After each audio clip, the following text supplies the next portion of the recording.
कल्याण डोंबिवली महापालिकेच्या फेरीवाला कारवाई पथक आज सायंकाळी स्टेशन परिसरातील छत्रपती शिवाजी महाराज चौकात कारवाई करण्यासाठी गेले असता संतप्त फेरीवाल्यांनी कारवाई पथकाला जोरदार विरोध केला।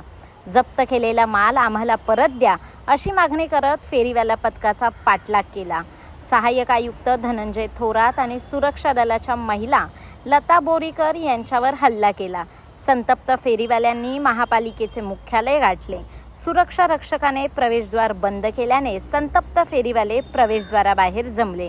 आमचा जप्त केलेला माल परत केला नाही तर आम्ही याच ठिकाणी आमच्या जीवाचे बरे वाईट करून घेऊ असा इशारा फेरीवाल्यांनी दिला। कारवाई पथकाने आमचा माल जप्त करून आम्हाला मारहाण केल्याचा आरोप फेरीवाल्यांनी यावेळी केला आहे। तर ते लोकांनी पूर्ण फाटे आमच्या डोक्यावर पाडून दिले आणि शिवेगाळी केले। ते लोकांनी हातबीत उचलले।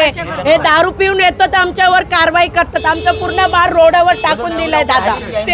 सर्व ते लोक असे रोजचे रोज आम्हाला सतवतात, रोज कारवाई करतात। इकडं पायाने आमचा माल पण तोडून टाकला परवा आणि ते पोलीसवाल्याने हातापायी केली, दंडाकाळी केली, याच्यावर मारला इलावा। ते पोलीसवाले काय केले बघा। रोजचा यांचा कारवाई असतो रोजचा।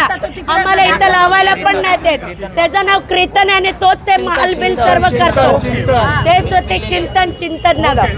आज कल्याण डोंबिवली महानगरपालिकाद्वारे प्रभाग 3 क्षेत्रामध्ये फेरीवाल्यांवर कारवाई करण्यात येत होती। ही कारवाई दैनंदिन होते। दरवेळेस असं आढळून आलं की एकदा कारवाई झाल्यावर कर्मचारी फेरीवाले परत तिथे बसून आलेले येतात। म्हणून आम्ही परत राऊंड मारला तर परत तशी परिस्थिती आढळून आली। म्हणून आम्ही त्यांची सामान जप्त करायला घेतलं तर त्यांचं सामान खाली पडलं। त्यांचं असं म्हणणं की सामान आम्ही जप्त केलं तर सामानचं नुकसान वगैरे काही झालं नाही।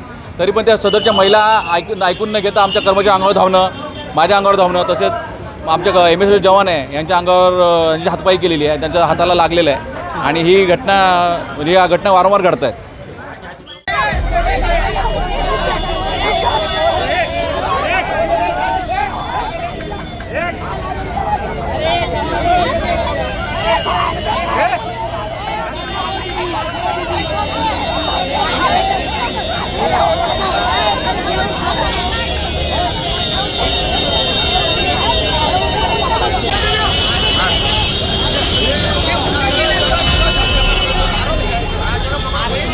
विनोद, तो गाड़ी नहीं